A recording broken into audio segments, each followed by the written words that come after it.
ევროპის, ჩრდილო ამერიკისა და ზღვის იქითა ტერიტორიების საკითხებში დიდი ბრიტანეთის სახელმწიფო მინისტრი სტივენ დაუთი საქართველოში მიმდინარე მოვლენებს კიდევ ერთხელ გამოეხმაურა. მან მმართველი პარტიის წარმომადგენლის ბლერ მაკდუგალის მიერ თემთა პალატიდან გაგზავნილ კითხვას უპასუხა იმის შესახებ, თუ რა შეფასება მისცა ბრიტანეთის საგარეო უწყებამ საქართველოში ოპოზიციონერების დაპატიმრებებსა და სამოქალაქო საზოგადოების რეპრესიებს. სტივენ დაუთიმ ბოლო ერთი თვის განმავლობაში გადადგმულ ნაბიჯებთან დაკავშირებით მაკდუგალს დეტალური ანგარიში ჩააბარა. მან ხაზი გაუსვა საჯარო განცხადებებსა და პირად შეხვედრებს მათ შორის მაკა ბოჭორიშვილთან. დაუთი ბოჭორიშვილს არა საქართველოს, არამედ ოცნების საგარეო საქმეთა მინისტრად მოიხსენიებს.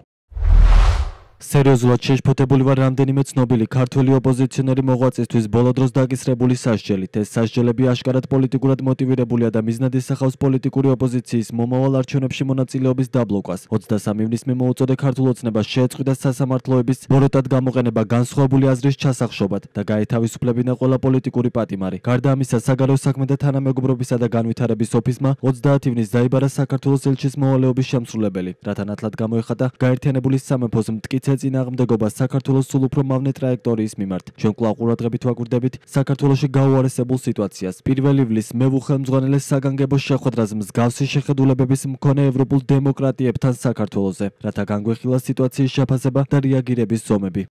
სტივენ დაუთი ამბობს, რომ პარტნიორებთან ერთად კვლავ განიხილავენ საპასუხო ნაბიჯებს და კვლავ უჭერენ მხარს საქართველოს ევროატლანტიკურ მისწრაფებებს.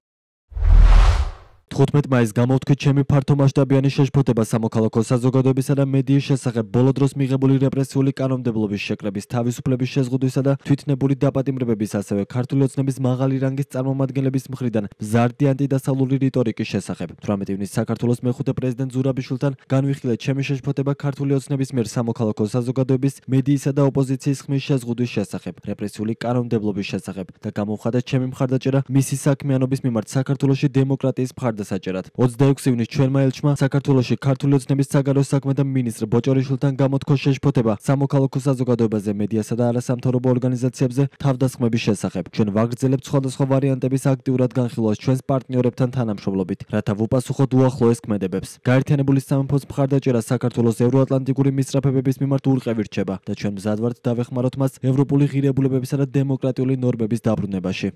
2025 წლის იანვარში გაერთიანებული სამეფოს თემთა პალატის 15-მა წევრმა აღმასრულებელ ხელისუფლებას ბიძინა ივანიშვილისთვის სანქციების დაწესების მოთხოვნით მიმართა. გაერთიანებულ სამეფოს მკაცრი სასანქციო რეჟიმი აქვს, რადგან ის აქტივების გაყინვას, ფინანსურ სერვისებზე, რესურსებზე და ბაზრებზე წვდომის შეჩერებას მოიცავს. გაერთიანებულ სამეფოში შედის ეგრეთ წოდებული ოფშორული ტერიტორიები, ბრიტანეთის ვირჯინიის კუნძულები და კაიმანის კუნძულები, სადაც საერთაშორისო გამჭვირვალობა საქართველოს ინფორმაციით ბიძინა ივანიშვილის კომპანიების ნაწილია დარეგისტრირებული. გაერთიანებული სამეფოს კანონმდებლობით სანქციები დაწესების შემთხვევაში ამ ოფშორულ ტერიტორიებზეც გავრცელდება.